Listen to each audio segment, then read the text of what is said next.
दिनै सानसेनि माखासे गोनां खौरांफ्रानो जादों मडेल कड अफ कन्डाक्टनि हेंथा आयेन सिफायदों बिजेपि राजखान्थि हान्जाया। उदालगुरि सोहोराव मडेल कड अफ कन्डाक्टनि आयेनखौ सिफायदों बिजेपि राजखान्थि हान्जाया। मख'नो गोनांदि उदालगुरि सोहोराव बिजेपिनि समायना फिरफिलाजों समायसारहोदों उदालगुरि सोहोराव। नाथाय मडेल कड अफ कन्डाक्टनि आयेनखौ सिफायनायाव समाजारि बिजोङाव गोबां गोसारनायखौ नुनो मोननाय जादों। फैगौ बिटिसि बिसायख'थिनि थाखाय नमिनेशन एबा बिजाथिलाइ गथायनाय खोन्दोआ जोब्बाय। मोन 40 बियाबाव गासै 384 बिजाथिफोरा नमिनेशन बिलाइखौ गथायबाय। खौरां मोननाय बायदिब्ला कक्राझाराव सा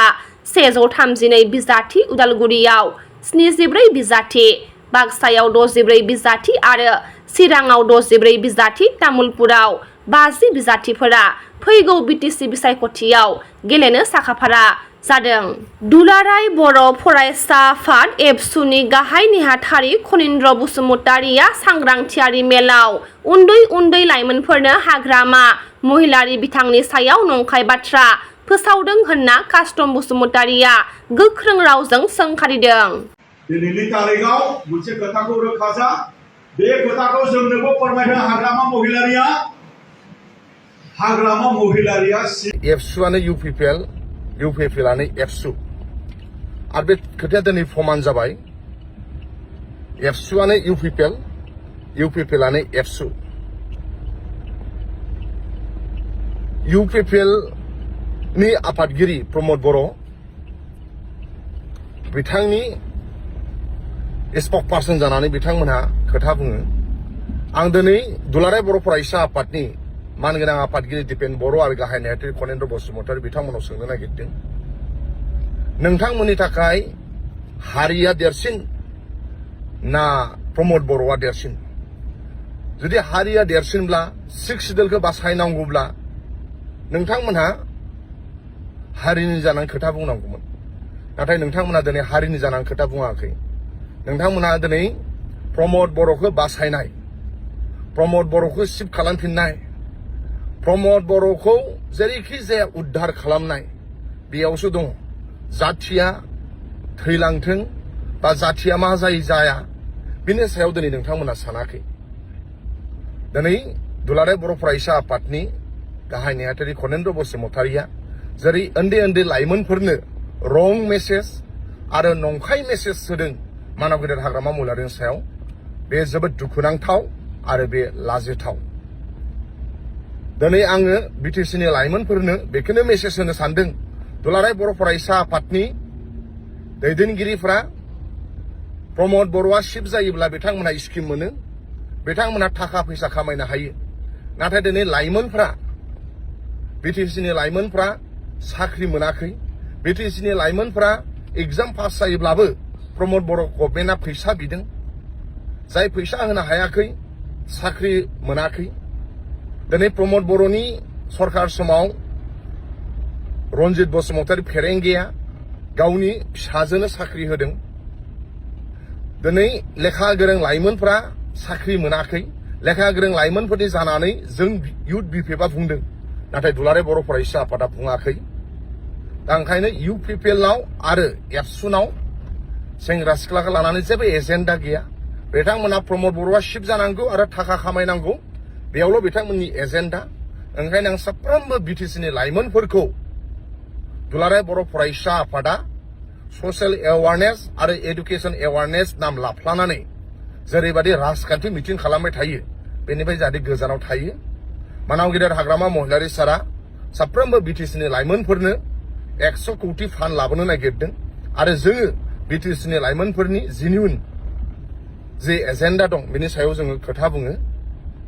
आं जोबथारनायाव बेखौनो बुंगोन, दुलाराय बर' फरायसा आफादनि गाहाय नेहाथारि खनीन्द्र बसुमतारिया रं मेसेज होनाय आरो सेंग्रा सिख्लानि सायाव जेरैबायदि फल्स मेसेज होनाय बे जोंनि थाखाय लाजिथाव आरो दुखुनांथाव। आरो बिथांमोनहा जे इउपिपिएलनि जानाय खामानि मावो आरो बिथांमोनहा जे एबसुआनो इउपिपिएलआनो एबसु, बेनो दिनै खनीन्द्र बसुमतारिनि बाथ्रानिफ्राय फोरमान जाबाय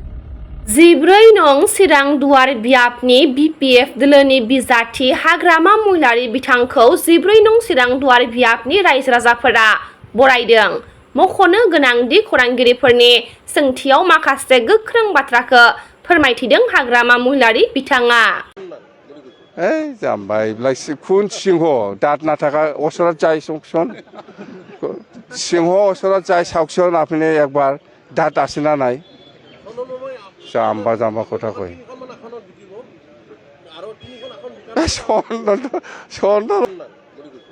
जाम्बाय खुन सिंह दात नाथाका असरत जाय संसन सिंह असरत जाय साउक्सन आपने एक बार दात आसिना नाय जाम्बा जाम्बा কথা কয়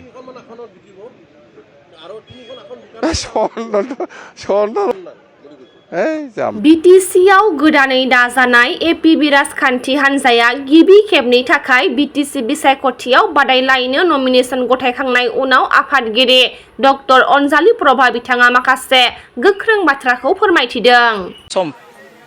खोलोब खोलोब बायदिसिना सोमावसारनाय जाबोबाय बिनि गुबै थांखियानो जाबाय जोंनि लेन्ड राइट्स एबा हानि मोनथायनि थाखाय दिनै खिन्थु 22 बोसोरनि उनावबो जोंनि सथं मोनसे खुंथाय थासेयावबो सथंहै जोङो जेबो हानि सायाव जोंनि गुबुन गुबुन आयदानि सायावहाय जेबो जोङो आयेनफोर बा बेबादि नीतिफोर बानायनानै लानो हायासै जायनि थाखाय दिनै जों सथं खुंथाय मोननायनि 22 बोसोरनि उनावबो दिनै पेट्रल लुना लानो गोनां जादों बर' फिसाया जोंनि बर' मानसि जेरावहाय सासनाव जिरायनानै दङ बिनि सायाव बिथांनिफ्राय बिनो गोनां जादों जे जोंनो गावनि हाखौ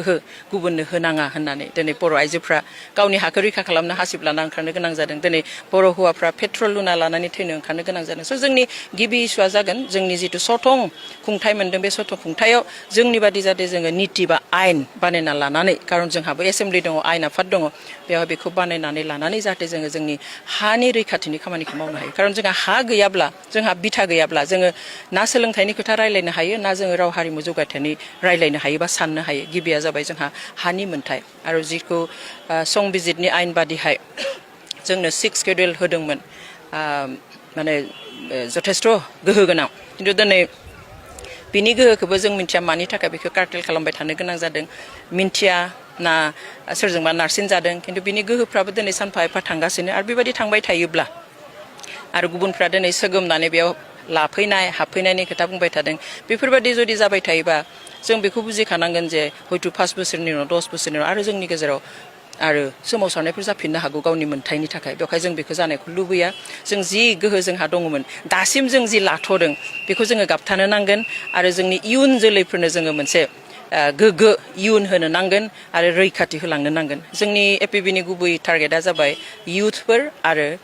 उइमेनफोर अर्थात लाइमोन आरो आइजो बिथांमोनखौ जोङो बांसिनै गोख्रों खालामनो नागिरदों बिथांमोनानो जिहेतु दिनैनि लाइमोनानो गाबोननि जोंनि बिगोमा आरो बे लाइमोनफोरखौ सोरजियो लाइमोनफोरखौ गाइड खालामो जोंनि आइजोफ्रा बिमाफ्रा बेवहाय गाव बिमाफ्रा जेसेबां गोख्रों जायो बेसेबांनो फिसाफ्राबो गोख्रों जागोन समाजाबो गोख्रों जागोन बेखौ जों मिजिं खालामो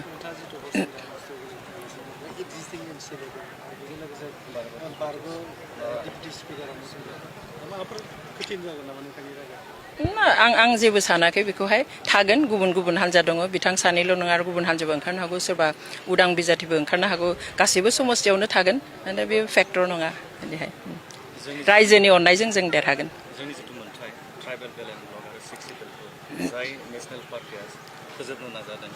बे नेशनेल पार्टिया नाथाय नोंथांखौ मान होनानै बे हरसिंगायाव आं मिन्थिया आंखौ मान होनानै बेयाव बिजाथि होनो हायाखै खिन्थु प्रेक्टिकेलि नायोब्ला हरिसिङा समस्थियावहाय बिजेपिनि बेबादि खुनु बेस गैया बिनिखाय दिनै हारसा होन बा गुबुन माहारिनिफोर राभा होन बेबादिहाय एसे आदिबासिफोर दङ बिहारिफोर दङ बिसोरजों जोंनो दंजोबो दा बेवहाय होनानै जुदि जेनोब्ला नेशनेल पार्टिनि थाखाय लासिंसिं खोथा ना बेवहाय हयथ' होआखै बेखौ आं बुंनो थाङा ओमफ्राय बे ट्राइबेल बेल्ट एन्ड ब्लकनि खोथा जिथु बुंदों दिनै नंगौ जोंनि 6 शेड्युल पावारखौ दाननो हाया आरो जोंनि ट्राइबेल बेल्ट एन्ड ब्लकखौबो बेखौ उथायना होनो हाया खिन्थु बेफोर बाथ्राखौ बुंनानै मोनसे खामानि मावनो हागोन बे जाबाय मा जोंनि गेजेराव गोरोन्थि सानलायनाय लाबोनो हागोन जोंनि गेजेराव एना-एनि लाबोनो हागोन ट्राइबेल नन ट्राइबेल बर' अबर' बेखौ जोङो दुखु मोनदों आरो जाय ट्राइबेल बेल्ट ब्लकनि खोथा बुंदों बेखौथ' आरो भारत सोरखाराबो सोरजियाखै आसाम सोरखाराबो सोरजियाखै